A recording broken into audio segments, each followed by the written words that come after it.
Good afternoon, everybody. Fergus Dolan here from NALA. You're very welcome to our numeracy webinar today on helping adult learners overcome maths anxiety, the role of the tutor.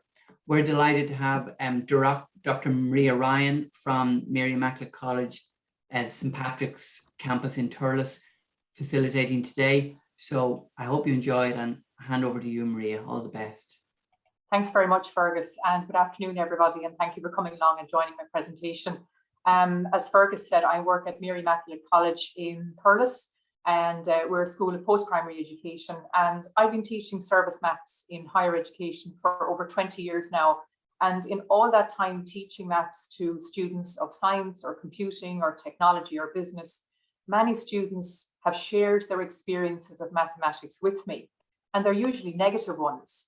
That have impacted upon how they approach maths as a subject. So that prompted me to research maths anxiety in more detail and at PhD level.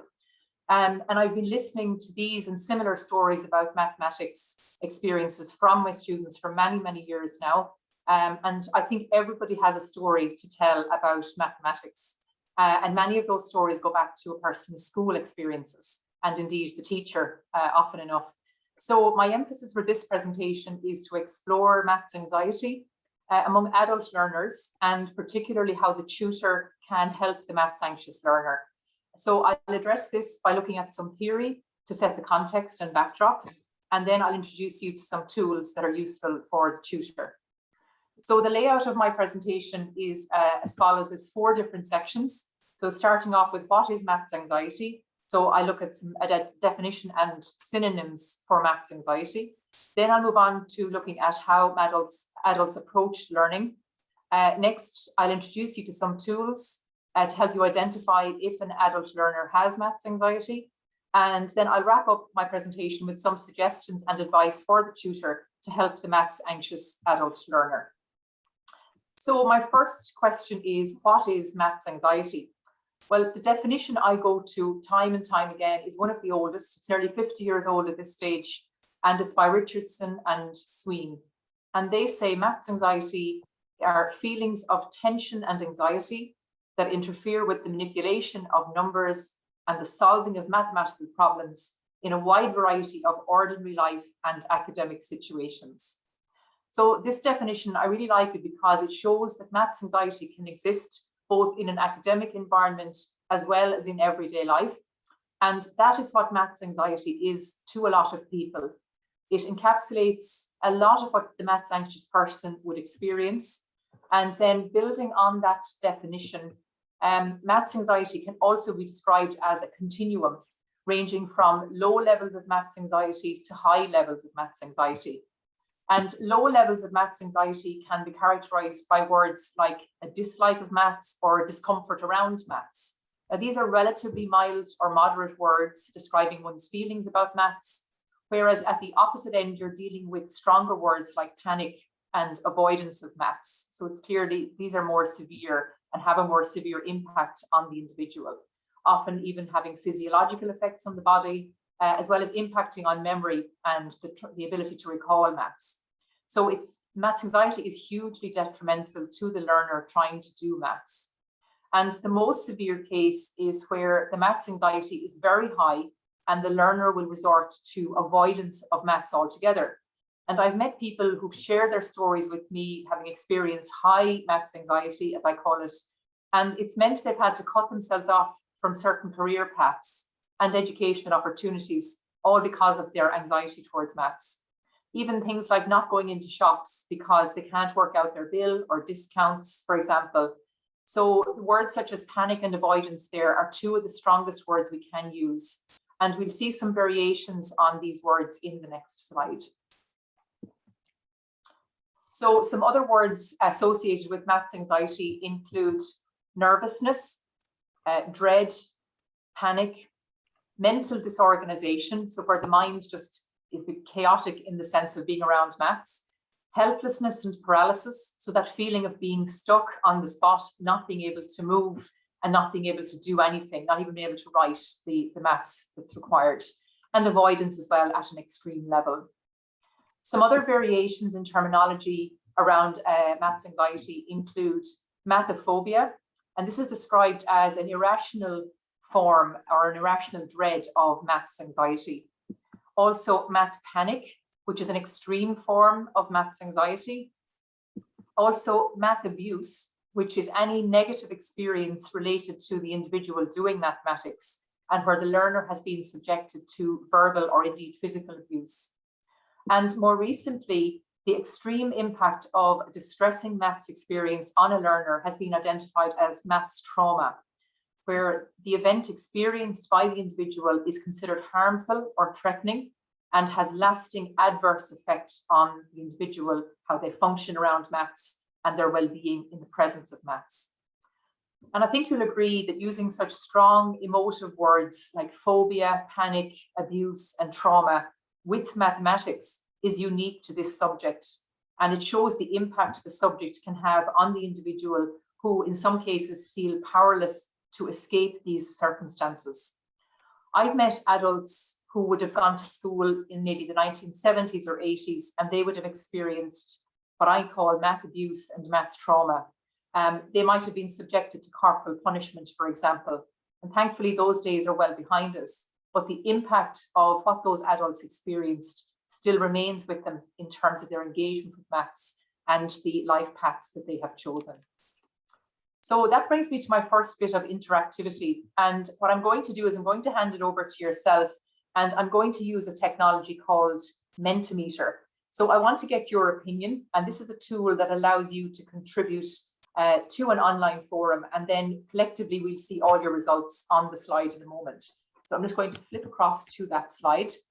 So what you do is, if you have your phone or a laptop or a device handy, you type in, you can see there at the top, it says go to www.menti.com. So you type in that web address and you're prompted for a code. The code has 6 digits. You can see them there at the top of the screen. And you type those in without spaces. So the spaces are just to help you see the numbers distinctly. So the code there is 935256.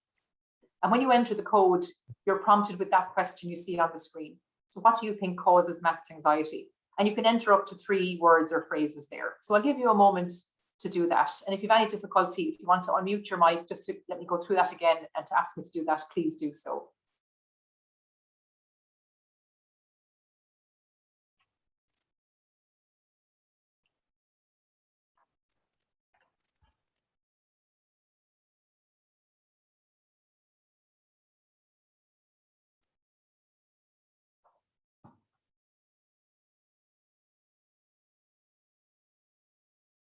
Great, so our responses are starting to come in. That's really good. So hopefully you can see those. They'll come up like that in boxes across the screen and down the screen.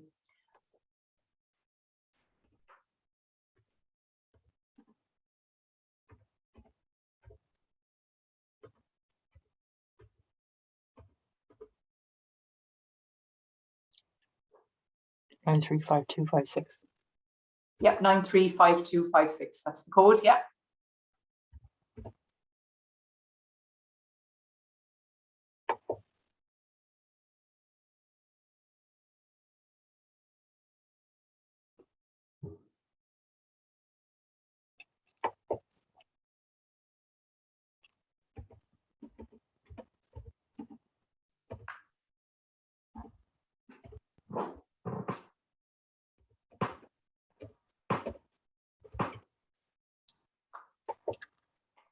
So I'll allow just another minute if that's okay, just to give people a chance to enter their responses, and then we'll have a look at the findings.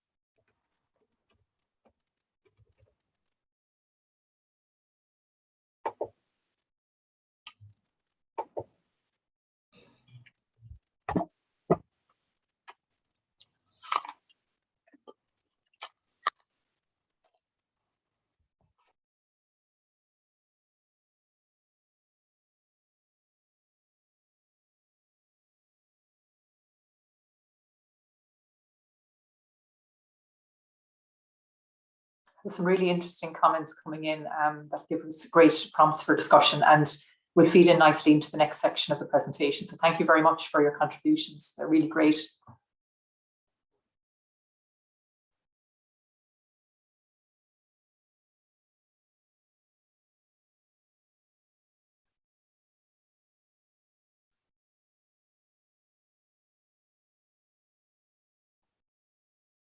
Okay, so about 20 seconds more and then we'll call time and we'll have a look at the findings.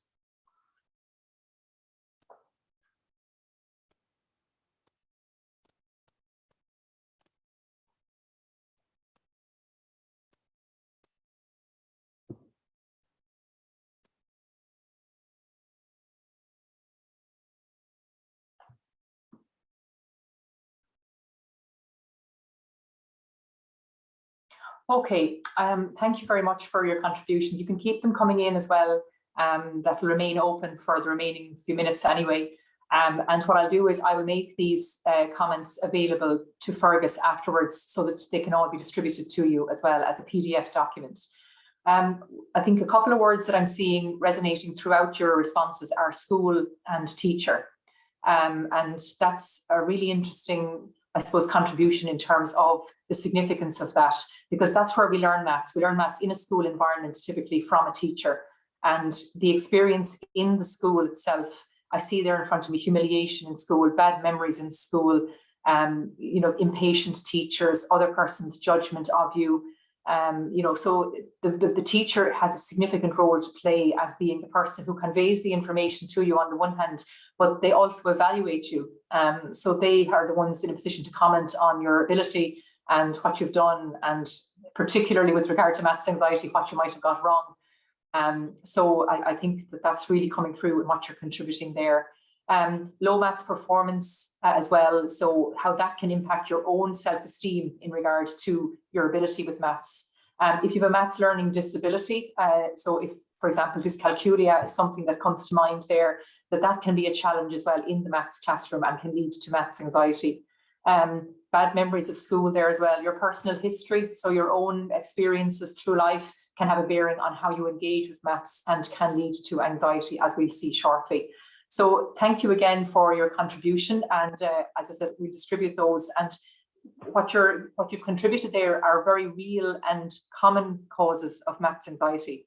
So with those in mind, I'm going to move on with my presentation, and I'm going to look in a little bit more detail at the sources of maths anxiety through the research that I've done.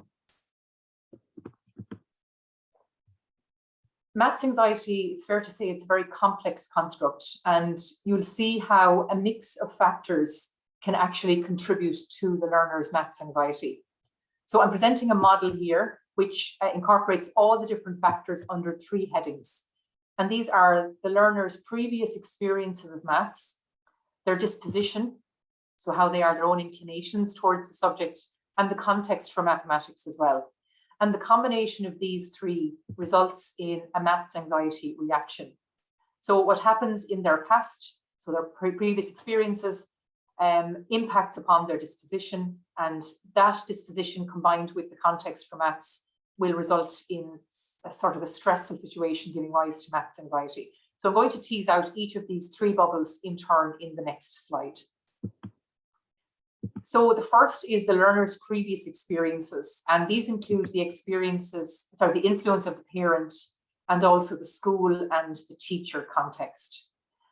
So with the parent, there are 2 subheadings there: the parent's maths attitude and their level of encouragement, or maybe the lack of encouragement. So these 2 factors, you'll agree, are interconnected, because the parent's attitude towards maths will determine how much encouragement or not the child receives. And parents will have different attitudes towards maths, and that comes from their own experiences of doing maths. Some parents may be highly maths anxious, and they believe maths is a difficult subject and that you have to be good at maths in order to succeed at it. However, if a parent has a positive attitude towards maths, this is highly beneficial to their children's level of achievement and their motivation to succeed and how good they feel about the subject. So the impact of the parent is very important here. With regard to the school and teacher, there's a number of subheadings there. I'll go briefly through these in turn. First of all, transitions. For example, the transition from primary to secondary school, that can pose a number of challenges for students. For example, in primary school, students typically have 1 teacher and everything is taught by the same teacher, including maths, while in second level, maths is taught by the maths teacher. And often the methods that are used are different to what the child would have experienced in primary school. The classroom itself can play a part in helping learners feel comfortable about maths. This includes the very basic layout of the room, the use of technology, for example, or manipulatives, imagery on the walls, and this needs to be taken advantage of in promoting the right atmosphere for maths. And on the other hand, where the classroom environment is one of fear or dread or excessive tension or provoking nervousness in respect of maths, the learners' interests are not being met, and they'll suffer as a result, and that's a challenge for maths anxiety. Teachers' attitudes to maths, they're also a factor, and this topic is well researched. The teacher is a key contributor to the development of attitudes about maths among learners.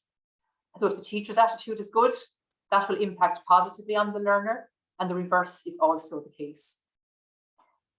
If traditional teaching methods are being used, despite there being newer methods available to the teacher, these traditional methods often include an emphasis on memorization, rote learning, rather than understanding, and an emphasis on the belief that there is one correct answer to each maths problem posed. That's also problematic.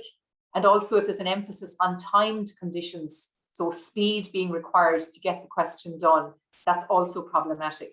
And of course, yes, tests have to be timed for practical reasons, but where proficiency in maths is linked to speed in getting the task done, then that presents a problem. And finally, there, punishment for failure in maths, that has a positive correlation with maths anxiety. So, and that's even more so if the punishment is done in front of the whole class. So what does this do to a learner's self-esteem or self-concept in mathematics? And that brings us then to the learner's disposition or inclination. So how they are themselves with maths. And this is directly influenced by what we've just looked at there in the first column, the previous experiences. So if the learner's past experiences are negative, this will impact negatively on their subsequent engagement with maths, including how they engage with maths, like choosing maths modules or using maths in work situations and so on. So included here are things like self-doubt, that feeling that they're no good at maths, with low self-esteem, and this impacts on performance. Where the learner is lacking confidence in their ability to do maths, this will impact negatively on how they engage with maths, especially if they keep getting the wrong answers or get stuck and can't move beyond a certain point. Their own attitudes to maths, so what the learner believes about themselves and their ability with maths, that will shape their attitude towards the subject. And if they believe that maths is difficult and irrelevant, all about rules, has to be done fast, they're going to have a very negative and intense reaction towards the subject. The relevance of maths, when a learner can see how relevant the maths is or how useful it is to what they do every day, they're more likely to have a greater appreciation for the subject. And the opposite is also true. If maths is seen as a male domain, this will have a detrimental impact on how girls and women view maths and negatively impact their pursuit of maths. And there, the impact of prior avoidance. So the more a learner avoids maths, the more opportunities they are cutting off for themselves. And this can snowball if it's not addressed at an early stage of schooling. And that brings me to my third column there, so the third bubble from the model on the previous page.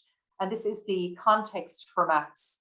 And these are situations that are stressful, can be stressful, and then combined with the learner's disposition, they can bring on the maths anxiety reaction. And these include the nature of mathematics. So some topics can be abstract in nature and can be difficult for learners to grasp straight off. For example, fractions, decimals, algebra, etc. And with regard to the classroom, this refers to the interaction particularly between teacher or tutor and the learner. For example, the evaluation of the learner by the teacher or tutor in front of the others in the class. And if the learner is aware of differences in ability in the class, so if a learner thinks they have a lower ability than those in their class, they're going to be less motivated. And this labeling can be detrimental as well in terms of future choices with work and education and so on. They'll always perceive themselves as being not good at maths.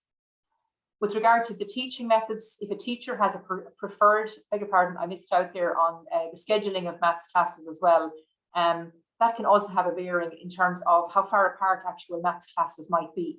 The momentum might be gone from one class to the next, and that can be another problem in terms of maintaining the interest of the student.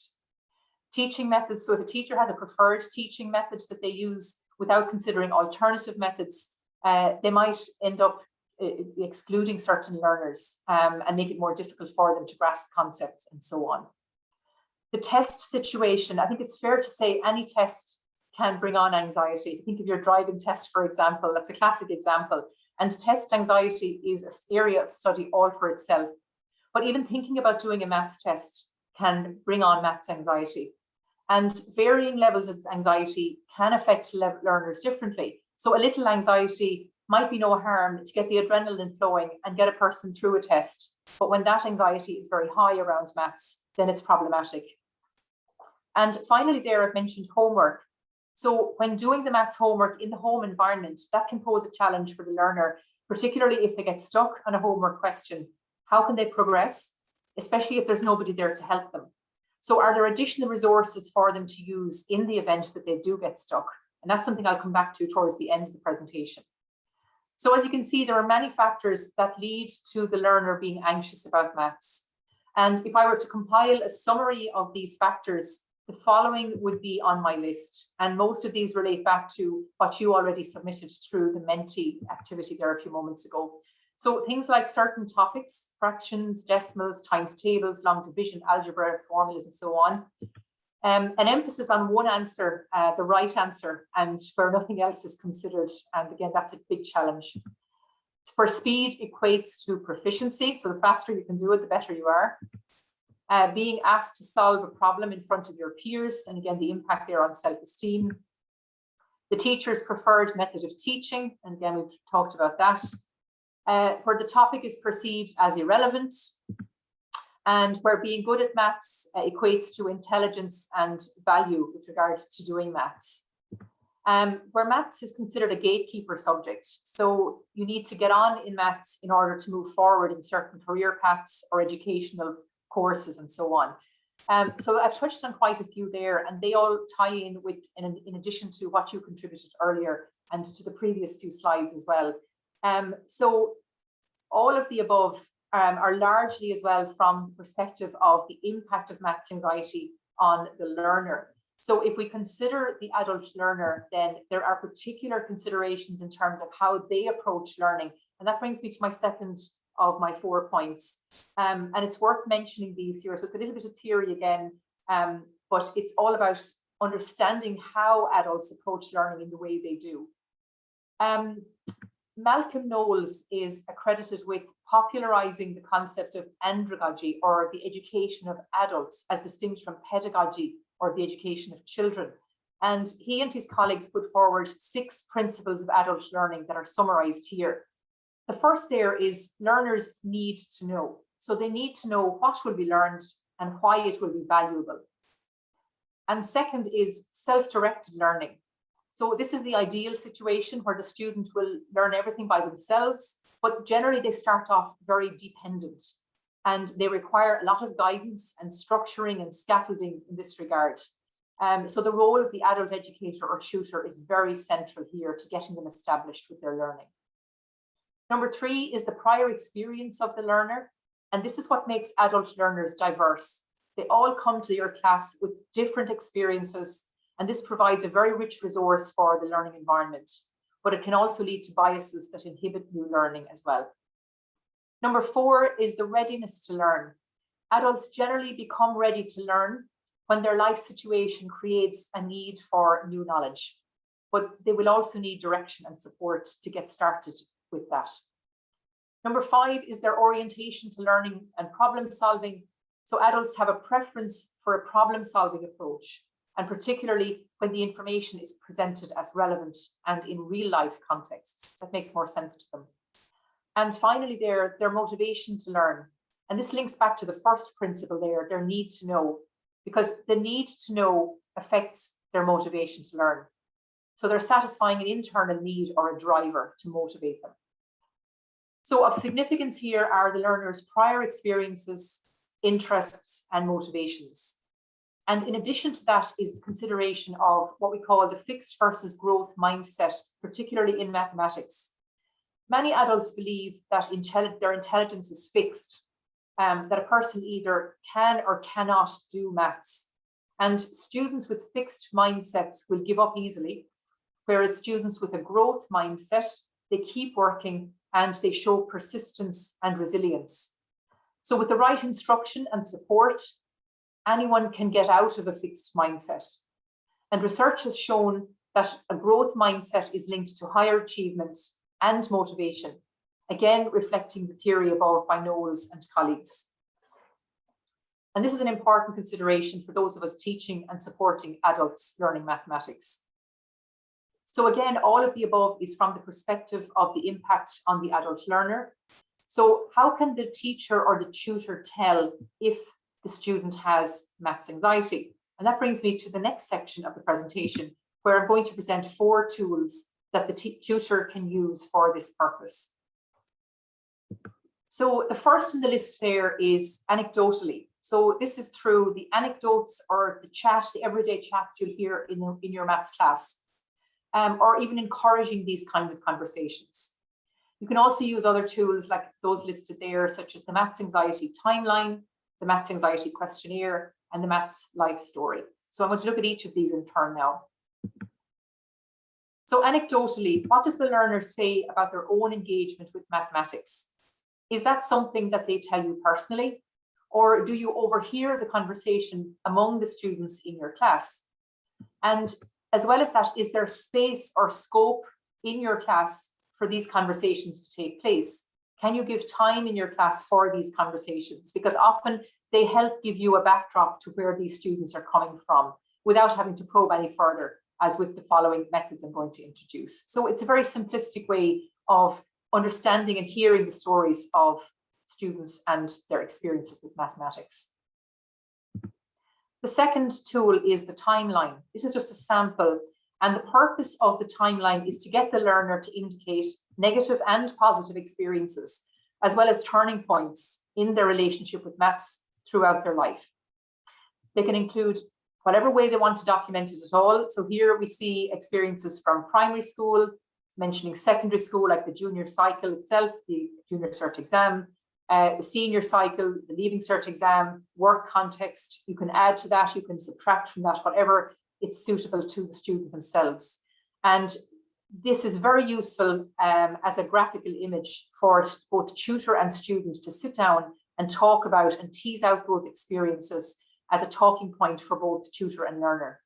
The timeline can also be drawn by hand, and oftentimes it's more meaningful if it is done manually, but it can be done in a computer like what I've done here. The third tool is the maths anxiety questionnaire, and this is all about measuring how maths anxious a person is. An example that I've used, and it's designed specifically for adult learners, is the Maths Anxiety Scale UK. So it was designed in 2011 by Thomas Hunt and colleagues for a UK audience, because prior to that, much of the development of maths anxiety scales were from the United States, and some of the terminology that was used was very much American and suited to more of an American audience. So this was designed with a UK and European audience in mind. So it's a rating scale, and I'll show you a sample of this in a moment on the next slide. It's designed for adult learners, and it consists of 23 statements relating to situations involving engagement with maths or numbers in different contexts. And you give it a score for each statement, ranging from 1 to 5. So your total score then would range from 23 to 115. If you have a lower score, you're considered less maths anxious. And if you have a higher score, you're considered more maths anxious. And it's as simple as that. So the next slide is a screenshot from the actual maths anxiety scale itself. And you can see how it's laid out. So you're asked there, how anxious would you feel in the following situations? Please circle the appropriate number below. So a student can do this by themselves, or you could sit down with them and talk through it as they circle off the different options there. So it's a very easy tool to complete. And you can just see, even taking number 6 there, which is often one that scores quite highly, taking a maths exam, and you just simply circle 1, 2, 3, 4, or 5, whether you're not at all anxious, slightly anxious, a fair amount of anxiety, much anxiety, or very anxious there. So you can see how it works out. And you simply add up all of your scores then. So I'm just showing you 9 of the statements there, but there are 23 in total. And you can download that resource. It's free to download. The website is there at the top of that screen, but the next slide shows you a screenshot from the website itself. It's the Maths Anxiety Research Group. So Dr. Thomas Hunt, that I mentioned a few moments ago, who devised the scale, he's one of the coordinators of this research group. And this is the resources page, and you can see the link there on the top of the screen. And you can see there in the center, the Maths Anxiety Scale UK, it's ready for download. And again, that can be useful to try it out yourself, and you can try it on your students as well. And there are instructions as well and different video clips and all on that website, which are very useful in gaining more of an understanding about maths anxiety. The fourth tool then is the Maths Life Story, and this emerged from my own research, and I'm currently working on publishing this in a paper. So what it is it's a series of themes that you use in an interview context. So you talk with the student and you get them to share their experiences of maths throughout their life. And it follows the stages of life, if you like, where a student would have encountered maths.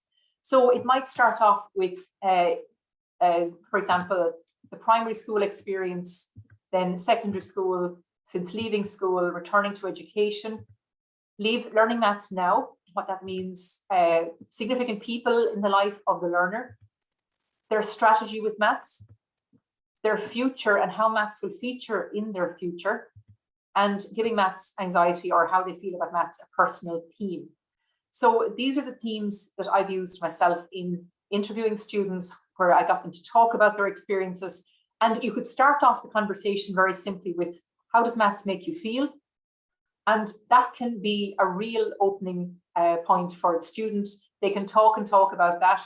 You may not even have to bring up any of these themes, because they might just talk so much or want to talk so much about their maths experiences that they'll actually end up covering these themes on the screen in their conversation.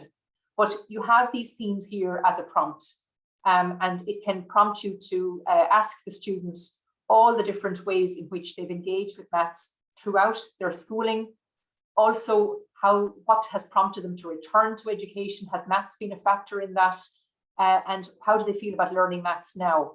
And who were the significant people in their lives? Were the teacher, which obviously has come up in the Menti, so the teacher is very significant, the parent as well, maybe siblings, maybe celebrities even, because we're very much aware of celebrities that are not afraid to say they're no good at maths, and that's quite annoying, because they should be advocating for maths. I feel strongly about that. Also sharing strategies. So where a student has succeeded with maths, how have they managed to do that? What were their strategies? And again, I mentioned about the future. Where do they see their future with maths? And the personal theme is a nice way to round up the conversation. And you're asking them here to characterize their relationship with maths. So it could be something like a symbolic image, like they consider it to be like Mount Everest, so difficult to climb, difficult to get over, or a brick wall, for example, or something like an analogy, like a love-hate relationship or a red rag to a bull. And there's some of the findings that came up in my own research. So depending on how the conversation is going, you can be selective from the list as well. You may not hit on all of these themes, but you can be selective depending on what you want to find out from the student. So you might just pick 3 or 4 of these themes if that's all you need to find out from the student. So you can focus and pick and choose from this model as you need to. A simpler version of this life story that you could do in a class situation is the following. So you could just put this up on a slide or on the board and say, identify a significant maths moment in your life, write a few lines about it and share it with the person beside you. And that can be a great talking point as well for your students, especially with a smaller group or where you're working with peers or small groups of students as well. So I've introduced you there to 4 of the tools that can be used to, I suppose, understand and tease out students' experiences and helping you to uncover what makes them anxious about maths. And that brings me to my second slide in the Menti. So having looked at the different tools, I'm going to ask you there, can you see there, which of these tools do you think you might use in your own practice? So I'm just going to flick over to the Menti once again and move on to my second slide there. So that should be available to you now on the same place where you filled in the first Menti there. And this is a different way of filling it in. So you can select which of the tools that you might use, or maybe none of these if you don't think you would use any, and that's fine too. I'm not judging anybody on this at all. I just want to get a flavor, I suppose, for which ones people might have a preference for using. So I'll just give you a minute or so there to complete that. So again, the code is the same if you've logged out. You go to menti.com, type in your 6-digit code if you have logged out of it already, 935256, and then you just tick. You can tick one, or you can tick more there on the tools that you'd be most likely to use, I suppose, even for yourself or with your group of students.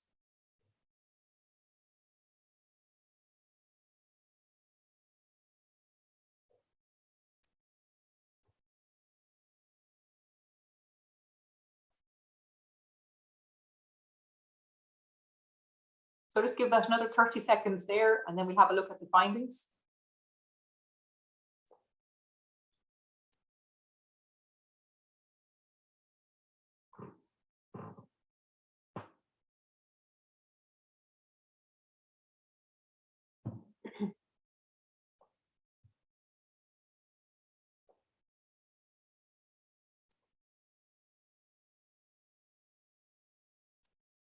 Okay, it's interesting to see the most popular ones are the anecdotes and the maths life story. And I must admit, I would be inclined to agree with that as well.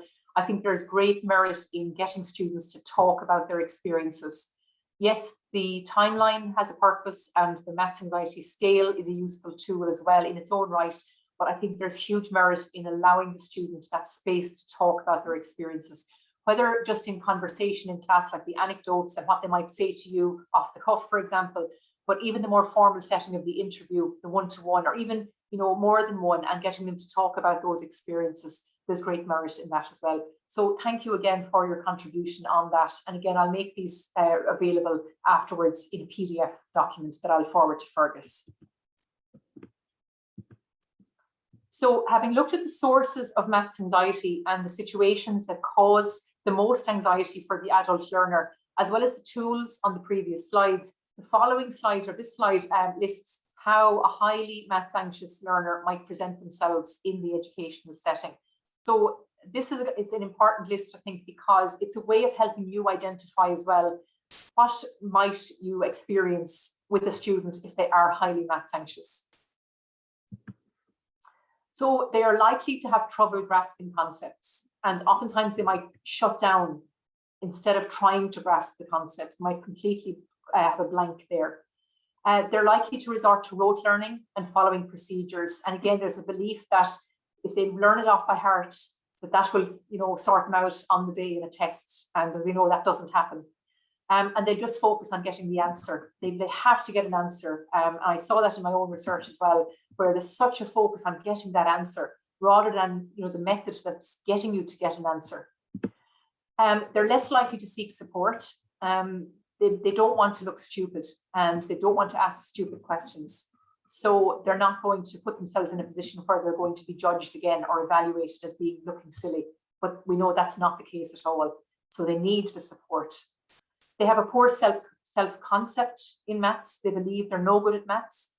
And they've usually experienced intimidation or humiliation or failure with school maths. And that has tarnished their view of the subject as well.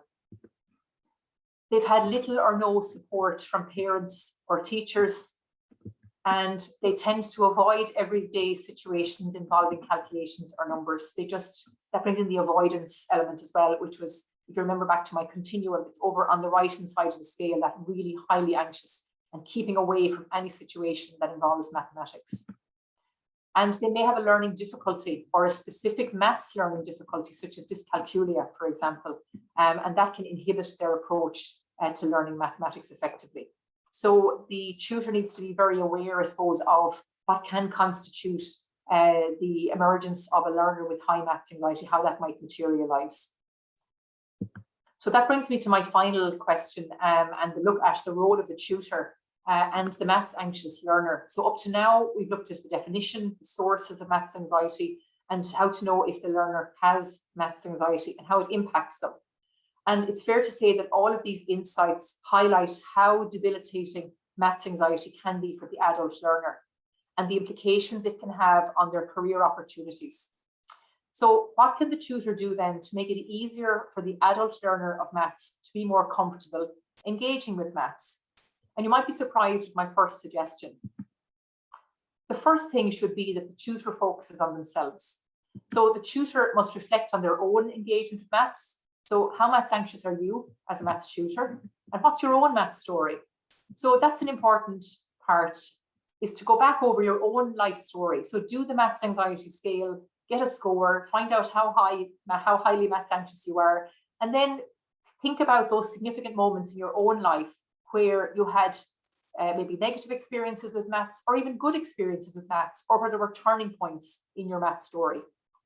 And only by understanding your own story can you then appreciate the maths anxious adult learner. And then you can go and look at their level of anxiety and their math story. So the recommendation is to start with yourself, and then you can be in a situation to understand where the maths anxious learner is coming from.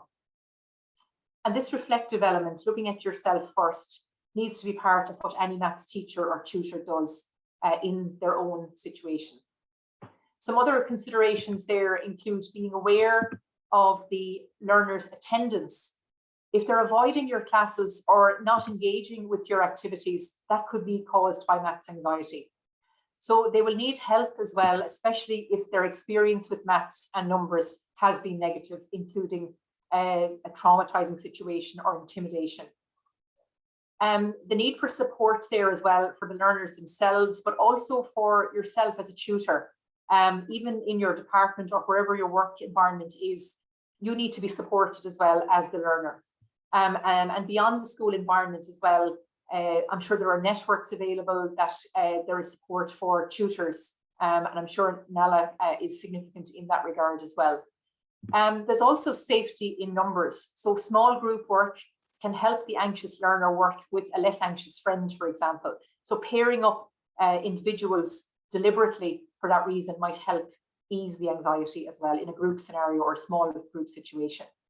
And a can-do attitude needs to be promoted as well, to see that they can move beyond these sticking points. And that's building on the concept of the growth mindset that I touched on earlier. So that brings me to my last slide, you'll be glad to hear. And again, just to sum up with regard to some strategies there as well. There are some tried and tested strategies to help the maths anxious learner, including things like focusing on mistakes, believe it or not. So using their mistakes and where they went wrong to prompt a discussion on their difficulties with mathematics. Also using what's called a stuck sheet. And this was developed by Chisholm. And simply the tutor, you'll put this together very easily. You develop a list of steps that the student can take to get through a question. For example, you could have ask the teacher for help, ask another student or a friend for help, look at your notes, read the textbook, think about similar problems, and so on and so on. So you can, a list of things the student can do to help them solve their problems that they're encountering in homework or classwork. Also there, as well as that with the stuck sheet, it would eliminate an over-reliance on the tutor. So it's helpful in that regard in making the student that bit more independent and going to the stuck sheet to try and sort it out before they have to come to you all the time. So it puts the onus back on them to try the different options to work it out. Other things like reading about others' learners' experiences of being anxious about maths, that seemed to be very helpful as well. It makes them see that the learner, they're not alone in this and that others have had issues as well. And reading about those issues can be very useful. But also getting them to write about their experiences before a maths test, writing about how anxious they are before they go into a test, even an hour or half an hour before a test. This can be useful too. And even breathing exercises and doing exercise itself can be seen to relieve some anxiety and help calm them down a bit as well. Understanding and empathy, these are a given. And these are important for the tutor to get around helping the adult learner's motivation for learning mathematics as well. I've mentioned the impact of negative experiences on performance and confidence in maths. So it's important that positive experiences with maths dominate. And where a learner feels anxious about maths, they need to be equipped to handle that particular situation and that moment. And the resourceful teacher and tutor will recognize such moments potentially. So maths support is very important in ensuring that the learners who need support will get it. And as I mentioned already, a highly maths anxious learner will not come and look for support. You might have to offer it to them. So again, your awareness of how anxious they are is important there. And And if the student is struggling with maths as well, they need to be able to talk about their struggles. So there needs to be space to allow them to share their experiences of doing maths. So the anecdote and the maths life story there are central to allowing that to happen. More than any subject, maths is a significant gatekeeper subject. So it determines maybe how much further in a career path a person can go. So it's important to appreciate how significant the past experiences in maths are for the learner of maths. And if the messages that are conveyed by the tutor are positive and help the learner to see that they can do maths and that they have the potential to do more and more maths, then their confidence will grow in the subject. And this is crucial for the adult learner as they progress with maths. So that's it. Thank you all very much for tuning in, and I'm happy to answer your questions now.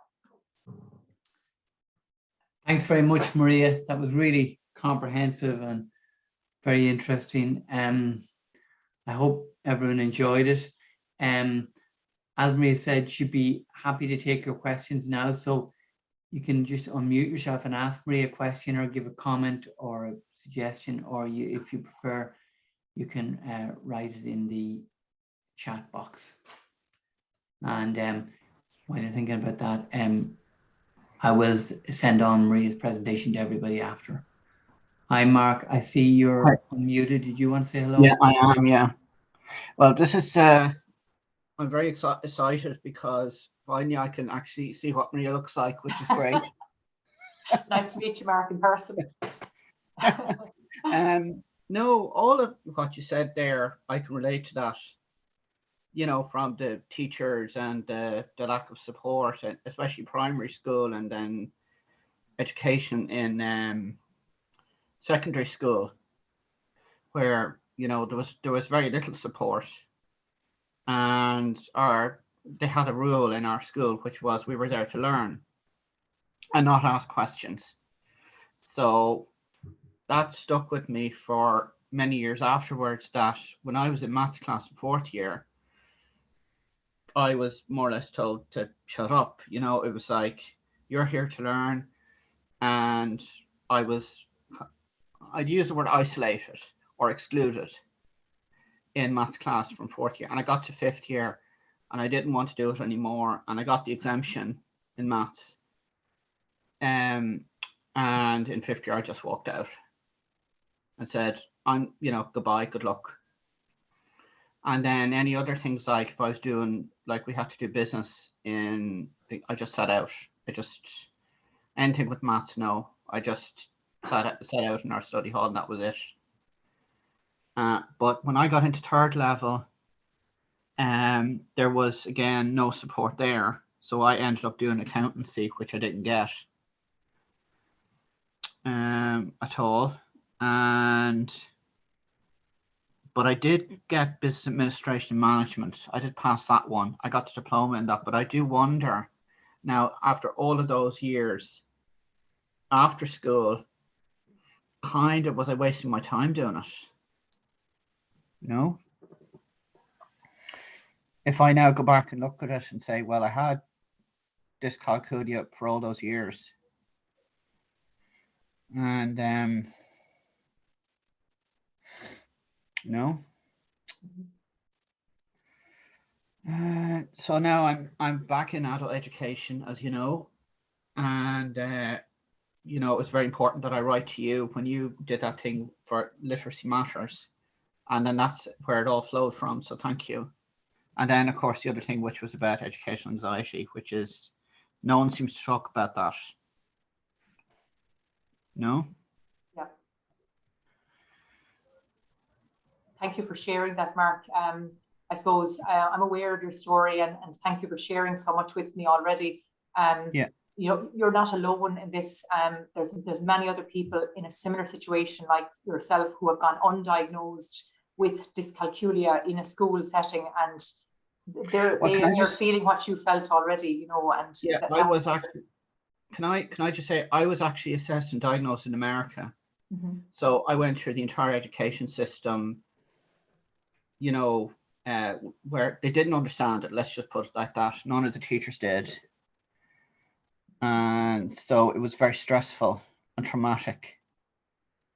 time, and I'm only realizing now that it was.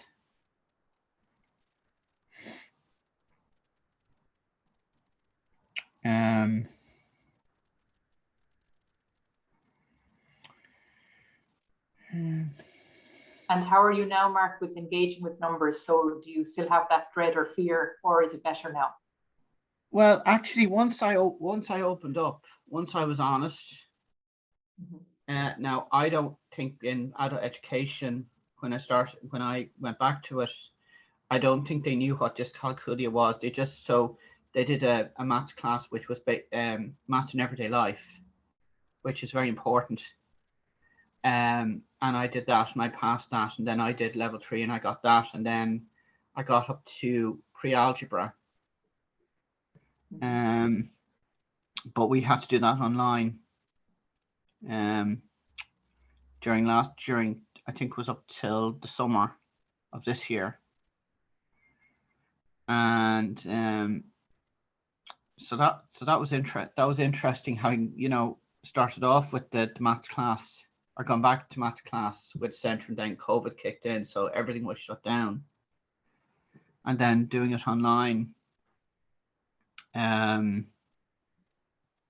was, yeah, it was kind of, well, it was stressful for that whole thing was stressful for everybody, I think. Because there were teachers who didn't really, you know, the staff had to be taught how to use Teams and that wasn't easy for them at all. So I sent stuff to our adult guidance counselor there last week, and he came back to me and he said, what, you know, he said, actually it was our digital media skills teacher noted my inspiring work by pushing through my anxiety, you know. Which is, that's very nice to get that. And so that's what I've had to do.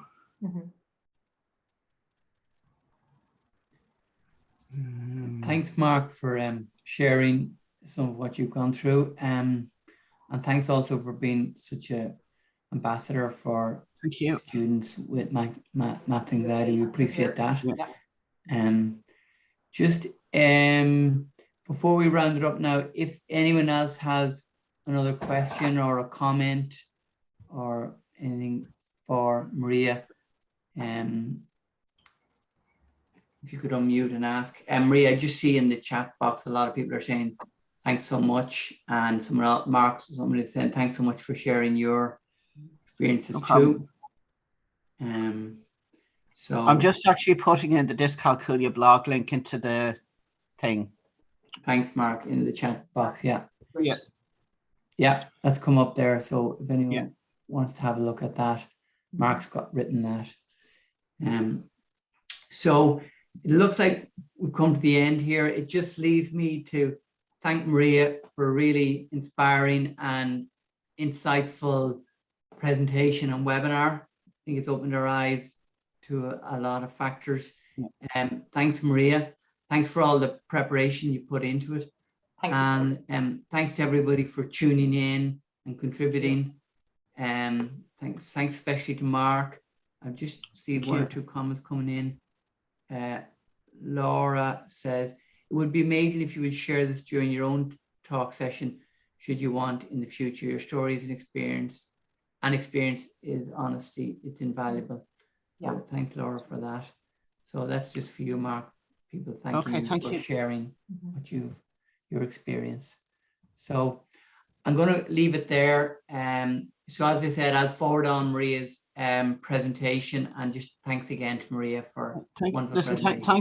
Thank you, Fergus. And this will be going to with the other webinars to our centre. So thank you. Yeah. Okay. All the best, everyone. Bye-bye. Thanks very much, Fergus. Thank you. Bye. Thanks, everybody.